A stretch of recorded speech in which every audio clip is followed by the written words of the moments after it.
color of old bones. Half the fence posts along the front pasture had given up their fight with gravity, leaving gaps wide enough for cattle to wander through, if she'd had any cattle left to wander. She glanced at the man riding beside her on the old mare she'd borrowed from the livery. He surveyed the property with those dark, calculating eyes, taking in every broken board and weed-choked garden bed. Clara waited for the judgment she was sure would come, but he simply nodded, as if he'd seen worse. It wasn't always like this, she heard herself saying, then immediately wished she hadn't. What did it matter what he thought? They dismounted near the barn, or what remained of it. The structure stood, but barely, its roof patched with mismatched shingles and tar paper. Clara led the mare inside, grateful that at least this duty she could still perform properly. The man followed, and without being asked, began removing the borrowed saddle from his mount. Inside the house, Clara lit the oil lamp against the gathering dusk. The yellow light revealed a space that was clean but sparse. A table with 2 chairs, a wood stove, shelves holding a meager collection of dishes and preserves. On the mantel above the cold fireplace sat a single photograph in a tarnished frame. "You can sleep in the barn," she said, not meeting his eyes.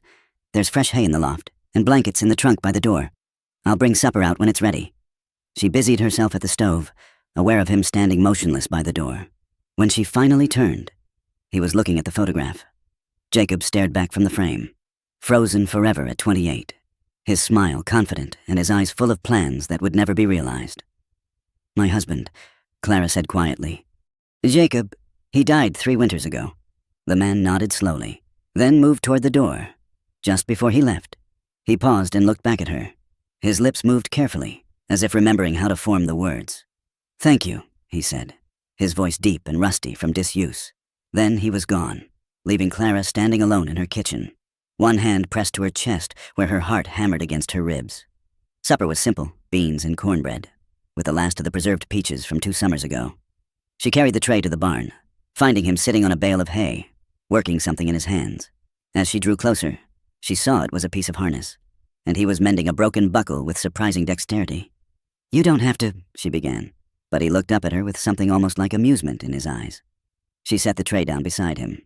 "Well, I suppose there's plenty needs fixing around here."